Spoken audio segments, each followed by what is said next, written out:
नमस्कार, हम अफरोज। दोपहर 3 बजे के भोजपुरी समाचार में स्वागत बा। सबसे पहले प्रमुख समाचार। नेपाल समूह के स्थायी कमेटी बैठक आज भी बैठ रहल। पार्टी एकता के विषय में बैठक केंद्रित रही।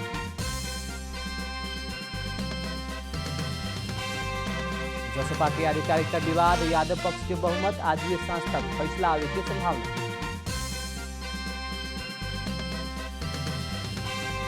नेपाल वायु सेवा निगम के निजीकरण करे वाला कार्य के आगे ना बढ़ावेला सर्वोच्च के अंतिम आदेश। दोनों पक्ष बीच छलफल करके आगे बढ़े के निष्कर्ष।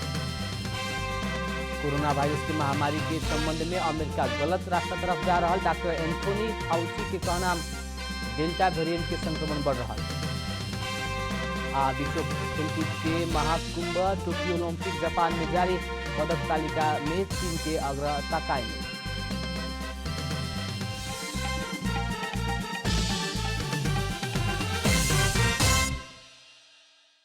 अब पूरा समाचार।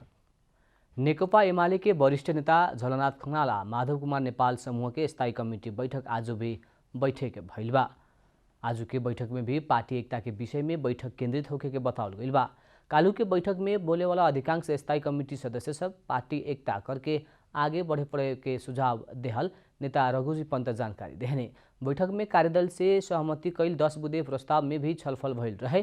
कार्यदल के संयोजक समेत रहल नेता भीम रावल 10 बुँदे प्रस्ताव बारे जानकारी देहले रहने।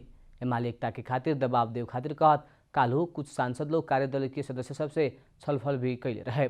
नेता लोग पार्टी एकता के खातिर 10 बुँदे सहमति कार्यान्वयन करे खातिर आग्रह समेत कैले बाटे। पार्टी के विवाद समाधान के खातिर गठित कार्यदल के 10 बुँदे सहमति के बाद एमाले के बैठक कार्यदल भंग कर चुकल बा। जनता समाजवादी पार्टी जसपा के आधिकारिकता के खातिर केंद्रीय कार्यकारिणी समिति सदस्य निर्वाचन आयोग पुगल बाटे लोग। पार्टी के आधिकारिकता संबंधी विवाद हेड टू हेड प्रक्रिया मार्फत फाइनल करे के निर्णय कैल आयोग आज सभी सदस्य लोग के आयोग बोलौल हुए। निर्वाचन आयोग में अध्यक्ष द्वय महंत ठाकुर उपेंद्र यादव पक्ष के नेता आधिकारिकता के खातिर हस्ताक्षर करे खातिर पुगल बाटे लोग। जसपा में 51 जना केंद्रीय कार्यकारिणी समिति सदस्य बाटे, जेमध्ये उपेंद्र यादव के पक्ष में बहुते केंद्रीय कार्यकारिणी सदस्य देखल गइल बाटे। अपना सबके पक्ष में 33 जने केंद्रीय कार्यकारिणी समिति सदस्य रहल अध्यक्ष यादव के दावी बाटे। आज वे सांझ तक आयोग से निर्णय होखे के अनुमान कैल गेल बा। सर्वोच्च अदालत नेपाल वायु सेवा निगम के निजीकरण करेवाला कार्य आगाड़ी न बढ़ावे खातिर अंतरिम आदेश देहले बा। केपी शर्मा ओली सरकार से निगम के निजीकरण करे के निर्णय कैला बाद सर्वोच्च अदालत में ओकर विरुद्ध में रिट पड़ल रहे। प्रधानमंत्री तथा मंत्री परिषद के कार्यालय के समेत विपक्षी बना के आतिश कार्की से दायर कैल रिट पर न्यायाधीश कुमार रेग्मी के एकल इजलास से सुनवाई करत निजीकरण करेवाला कार्य तत्काल आगाड़ी न बढ़ावे खातिर आदेश देलक। निर्वाचन के सर्वोच्च के अंतरिम आदेश में दोनों पक्ष बीच छलफल करके निष्कर्ष में पुगे खातिर उपयुक्त होके के कहत तत्काल के खातिर कार्य आगाड़ी न बढ़ावे के निर्देशन देलक। दोसर पेशी आवेला 25 गते तोकल गइल बा। बाढ़ के कारण मेलम्ची खानेपानी आयोजना में करीब 2 अरब बराबर के क्षति भइल अनुमान कैल गेल बा। मेलम्ची खानेपानी विकास समिति के कार्यकारी निर्देशक रामकुमार श्रेष्ठ के मुताबिक प्रारंभिक रूप में कैल अनुमान अनुसार 1 अरब 88 करोड़ के क्षति भइल देखल गइल बा। आयोजना से चिनिया ठेकेदार कंपनी सिनो हाइड्रो से अब हालसाले बना चुकल स्थायी बांध में सामान्य ही क्षति पुगल अनुमान में आधारित होके क्षति के पूर्वानुमान कैल गेल हा। बाढ़ से सुरुंग बचला पर भी आयोजना के बांध सहित के बाहरी संरचना पत्थल, गिट्टी, बालू और माटी से पूरल बाटे। बनल संरचना ऊपर ही खोला दहराला से नदी नियंत्रण के काम भी प्रभावकारी ढंग से करे पड़े के अवस्था आयल बाटे। आयोजना के कैंप बढ़ाव के लगायत के काम करे के तैयारी हो रहा बा। श्रेष्ठ के मुताबिक हेलम्बू गांवपालिका संघ के सहकार्य में बांध स्थल में तकले जायवाला सड़क निर्माण के खातिर प्रयास हो रहा भी संभव भइल नहीं है।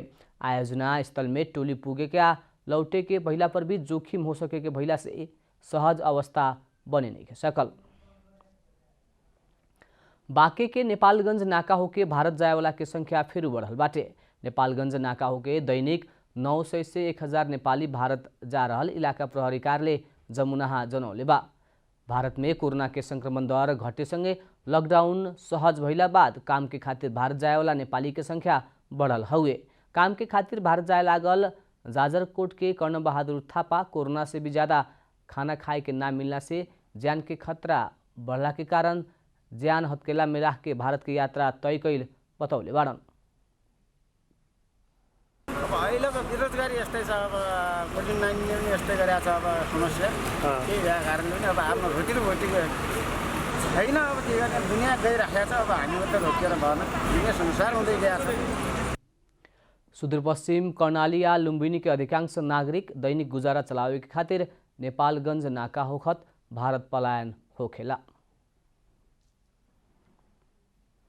भोजपुरी समाचार में अब छोट विश्राम।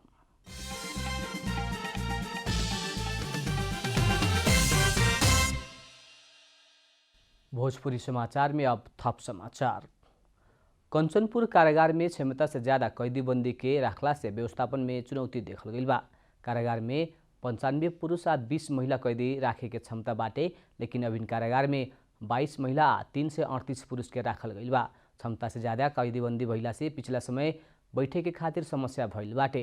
कैदी बैठे वाला भवन में ठाउँ ना मिलला के बाद गैलरी, टीन सेट और खाली ठाउँ में त्रिपाल टांग के बैठे के व्यवस्था कैल गई बा। राति सुते के खातिर समेत कैदी सबके पाल्हा मिलाव के परेला। सुते के खातिर व्यवस्था कैल गई ठाउँ से वर्षा के पानी के भल बगे के भइला से कैदी से नींद ना पड़े के रात कटाव के बाध्य होके के अवस्था आयल बाटे। कारागार भीतर रहल भवन में 6 गो शौचालय और 8 गो बैठे वाला कोठा बाटे। शौचालय जाए के खातिर लाइन में ही बैठे के पड़ला से बहुते शास्ति खेपे पड़े के उ लोग बतावेला। कैलाली के लम्की चूहा नगरपालिका में एलानी जगह के नाप जाँच करे वाला कार्य शुरू भइल बा। नापी शुरू भइला सँगै ही लंबा समय एलानी में बैठल नागरिक हर्षित भइल बा। कैलाली में भूमिहीन संबंधी समस्या समाधान आयोग इकाई कार्यालय लम्की चूहा नगरपालिका में रहल एलानी जगह के नाप जाँच शुरू कैले बा। भूमिहीन दलित सुकुम्बासी और अव्यवस्थित बसोबासी सब बीतल लंबा समय से जगह भोग चलन करते अइला पर भी लाल पूर्जा ना मिलल रहे। जगह धनी पूर्जा वितरण के खातिर लम्की चूहा वार्ड नंबर 4 से जगह नाप जाँच के काम शुरू कैलक ह। शुक्रबार को दिनदेखि लम्की चूहा नगरपालिका वार्ड नंबर 4 को यो दक्षिण टोल एकता नगरबाट विशेषतः हामीले यहाँ 20 जना घरमुलीहरूलाई निस्सा प्रदान गरेका छौँ। विशेष त आजको दिनबाट हामी निस्सा प्रदान गरेका जति पनि घरमुलीहरू हुन्छ उहाँको जग्गा नापजाँच गर्ने कार्य शुभारम्भ भएको पनि म यहाँहरूलाई जानकारी गराउन चाहन्छु। निर्वाचन के समय जनता से कैल प्रमुख प्रतिबद्धता सब क्रमशः पूरा होते गईल नगरपालिका के कहनाम बा। यो करिब 30% काम हाम्रो सम्पन्न भएको छ। 70% काम अब हामी आजबाट सुरुवात गर्दैछौँ र जुन दिन दाजुभाइहरूले हामी पूर्जा दिनेछौँ र हाम्रो लम्की चूहा नगरपालिका का हामी जनप्रतिनिधिहरू या सङ्घीय मान्यजी हुनुहुन्छ या हामी तलको वडा सदस्यदेखि जनप्रतिनिधिहरू अरू छौँ, हाम्रो सबैको साझा मुद्दा यही यो प्रमुख मुद्दा बनाएर हामीले हिजो चुनावमा भोट मागेका थियौँ। यी कामहरू हामी सम्पन्न गर्दैछौँ। कैलाली में बड़का समस्या के रूप में रहल भूमिहीन सुकुम्बासी और अव्यवस्थित बसोबासी सबके समस्या समाधान होखे लागल बा, जेकर शुरुआत लम्की चूहा नगरपालिका कैलक ह। कैलाली जिल्लाको सबैभन्दा ठुलो समस्या जनताले जग्गा कमाएर बसेका छन्, बाजेको पालादेखि जग्गा कमाएर बसेका छन् तर पूर्जा पाएका छैनन्। नेपाल सरकारले राजस्व पाएको छैन। त्यसले गर्दाखेरि धेरै ठुलो समस्या समाधान भयो। त्यो लम्की चूहामा थाल्ने भयो। जग्गा के नाप जाँच सँगसँगै नगरपालिका से जनता के अस्थायी निस्सा समेत उपलब्ध करावल गइल बा। वर्षों से जगह अपने रहल लेकिन आपन भइल कोनो प्रमाण ना भइला के बाद स्थानीय के समस्या होत रहे। वर्षौंदेखि हामीले कमाउँदै आएको जग्गालाई अहिले हामीले एउटा प्रमाणको रूपमा अस्थायी निस्सा हामीले पाएका छौँ। यो लम्की चूहा नगरपालिका मेयरज्यूको पनि एउटा चुनावी नारादेखि लिएर हामीले यसमा आशमा थियौँ, जुन आज हामीले स्वयं आफ्नै हातमा यो अस्थायी निस्सा हाम्रो जग्गाको प्रमाण, यो जग्गा मेरो हो भन्ने प्रमाण हामीले आज पाएका छौँ। यसको लागि म साह्रै खुसी छु। लम्की चूहा नगरपालिका में ही 14,197 जने अव्यवस्थित बसोबासी, 1,867 जने भूमिहीन सुकुम्बासी आ 1,169 जने भूमिहीन दलित करके 17,233 जने बाटे। इस सबके जगह नापी करे खातिर और लाल पूर्जा उपलब्ध करावे खातिर करीब 1 वर्ष से भी ज्यादा समय लागे के अनुमान कैल गइल बा। कैलाली से प्रिंस बिक्का की रिपोर्ट। सुनसरी के देवानगंज गांवपालिका क्षेत्र में पिछला कुछ समय ने नीलगाय के एक हुल बैठे राटे। कोसी टापू वन्यजंतु आरक्षण से गांव घुसल नीलगाय के समूह से किसान के खेतीबाड़ी में क्षति पुग रहल बा। सुनसरी के दक्षिणी गांवपालिका देवानगंज के वार्ड नंबर 5 साहेबगंज के बासिंदा के खेतबाड़ी में एतिखेरा नीलगाय के एगो हुल बसोबास कर रहल बा। 1 दर्जन से ज्यादा के समूह में जंगल से निकल के गांव घुसल नीलगाई के हुल स्थानीय के खेतबारी में चरत मिलेला। वैसे त बीतल 2 वर्ष एने इस क्षेत्र में नीलगाई देखे के शुरू भइल स्थानीय बतावेला। दिन भर स्थानीय के खेत में चरे वाला नीलगाई आदमी के देखला के बाद भागेला। रात के समय में उहे वार्ड के पूर्व तरफ रहल बूढ़ी खोला किनार के झाड़ी औरी स्थानीय के ऊख औरी मकई बारी में नीलगाई सब बसोबास कर रहल स्थानीय बतावेला। स्थानीय भाषा में नीलगाई के घोड़गधा भी कह के चिन्हल जाला। लगभग 10-15 टा छै कि रात के सबटा एक जगह भए छै, खेलै छै। अब बालियो उजारलक, सब बाली ने बाड़ी झाड़ी बेसी उजारी। अब नहीं क्षति नहीं करे छै, नहीं भगावे छै। साहेबगंज के उस क्षेत्र में 15 गो से भी ज्यादा नीलगाई सब आश्रय लेहल स्थानीय सब जनौले बा। दिन के समय से भी प्राय जैसन रात के समय में समूह में निकले वाला नीलगाई के समूह से बाली नाली में क्षति पुगा रहल किसान सबके कहनाम बा। मकई क्षति करे छै, केतारी खाइ छै, केतारी तोड़े छै। तब नहर से ओहि कता 10 दिन जे छै पहले जे छै नहर से कता जे छै 3 टा गधा जे छै आ की कहै छै लील गया नहर तड़प के भागले। पूरा दुख दे रहल छै। अखनी हमरो जे छै अखनी रोपा जे छै पूरा काटने छै, एकदम 5-6 टा गेले ईटा के एकदम रोपा काटने छै, खेने नहीं छै। नीलगाई नेपाल लगायत के एशियाली राष्ट्र सब में मिले वाला बड़का प्रजाति के मृग हउए। एकर गाय के जैसन कान, सिंग, गर्दन में करिया छोट के रौं, घेट में लंबा रौं, पूंछ औरी बराठ के जैसन रंग होखेला। एकरा के घोड़गधा, लीली गाई औरी बुलबुल के नाम से भी चिन्हल जाला।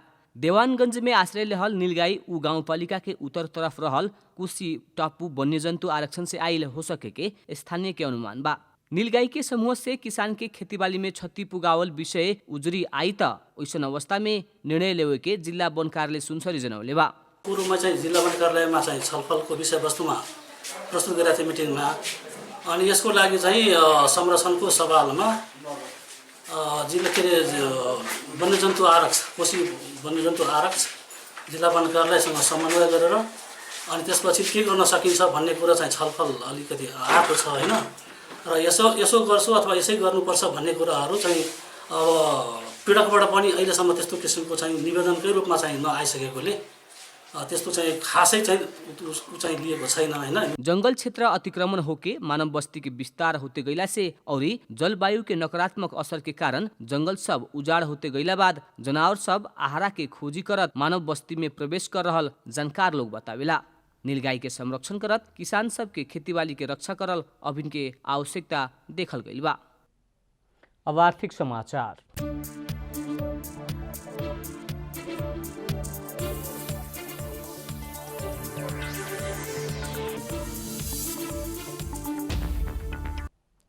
सरकारी स्वामित्व में रहल नेपाल टेलिकम के कर्मचारी यूनियन सब नया विनियमावली संशोधन ना कैला तक प्रबंध निर्देशक एमडी दिलीराम अधिकारी के कार्यालय प्रवेश करे ना देव के चेतावनी देहले बा। कर्मचारी सबके हित विरुद्ध होखेवाला नया नियमावली ल्याइल दावी करत उ नियमावली के संशोधन करके अपना सबके मांग संबोधन ना करे तक एमडी अधिकारी के कार्यालय प्रवेश करे ना देव के प्रतिक्रिया देहले बा।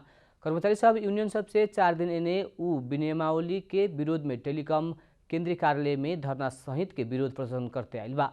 एमडी अधिकारी के अपना सबके निस्वार्थ पूर्ति होके वाला हिसाब से उ विनियमावली ल्यावल आपत्ति जनावत संघर्ष के निरंतरता देवे के टेलिकम के कर्मचारी लोग बतौले बा। भोजपुरी समाचार में अब छोट विश्राम।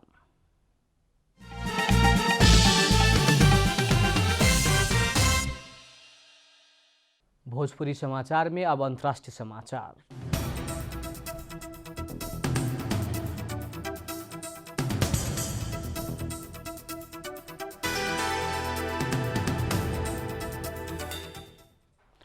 कोरोना वायरस के महामारी के संबंध में अमेरिका गलत रास्ता तरफ जा रहल राष्ट्रपति जो बाइडेन के प्रमुख स्वास्थ्य सलाहकार डॉक्टर एंथोनी फाउची बतौले बाड़न।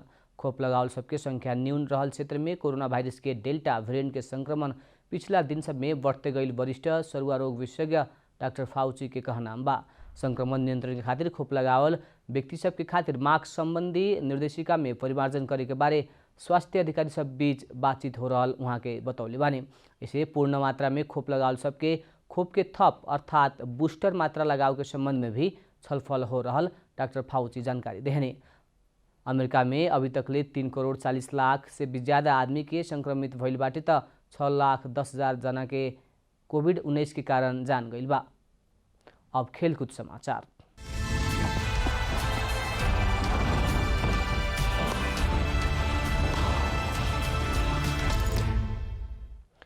विश्व खेलकुद के कुंभ मेला 32औं ग्रीष्मकालीन ओलंपिक खेलकुद टोक्यो ओलंपिक जापान में जारी बाटे। राजधानी टोक्यो में जारी ओलंपिक में एतवार तकले कुल 29 स्वर्ण पदक के छिनोफानो भइल बाटे, जेमे 16 राष्ट्र से स्वर्ण जितले बाटे। टोक्यो ओलंपिक के तेसरका दिन कुल 40 राष्ट्र पदक जितला पर पदक तालिका में चीन अग्रस्थान में कायम बाटे। चीन एतवार तकले 6 स्वर्ण सहित कुल 11 पदक जितले बा। वैसे ही आयोजक जापान 5 स्वर्ण सहित कुल 6 गो स्वर्ण जीत के दोसरका स्थान में बाटे। अमेरिका 4 स्वर्ण सहित कुल 10 पदक जीत के तेसरका स्थान में रहला पर दक्षिण कोरिया 2 स्वर्ण सहित 5 पदक जीतत चौथा स्थान में बाटे। नेपाल से ई ओलंपिक में 5 खिलाड़ी सहभागी जनौले रहे, 2 खिलाड़ी बाहर हो चुकल बाटे। और पौड़ी के गौरिका सिंह और एलेक्स शाह तथा एथलेटिक्स की सरस्वती चौधरी प्रतिस्पर्धा करे के बाकी रहल बा। अंत में प्रमुख समाचार फिर एक बेर। नेपाल समूह के स्थायी कमिटी बैठक आज भी बैठ रहल, पार्टी एकता के विषय में बैठक केंद्रित रही।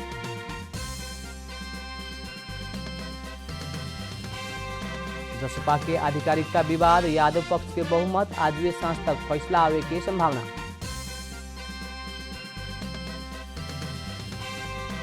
नेपाल वायु सेवा निगम के निजीकरण करेवाला कार्य के आगे ना बढ़ावेला सर्वोच्च के अंतरिम आदेश, दोनों पक्ष बीच छलफल करके आगे बढ़े के निष्कर्ष। कोरोना वायरस के महामारी के संबंध में अमेरिका गलत रास्ता तरफ जा रहा, डॉक्टर एंथोनी फाउची के कहना डेल्टा वेरिएंट के संक्रमण बढ़ रहा। विश्व खेलकूद के Kumbh Mela Tokyo Olympic Japan में जारी, पदक तालिका में चीन की अग्रता कायम है।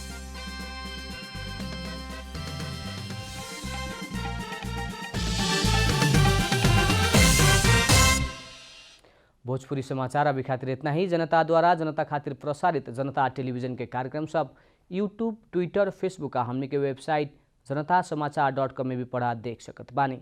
सूचना में अपने के सहभागिता, समय में समाचार हमने के प्रतिबद्धता। प्रणाम।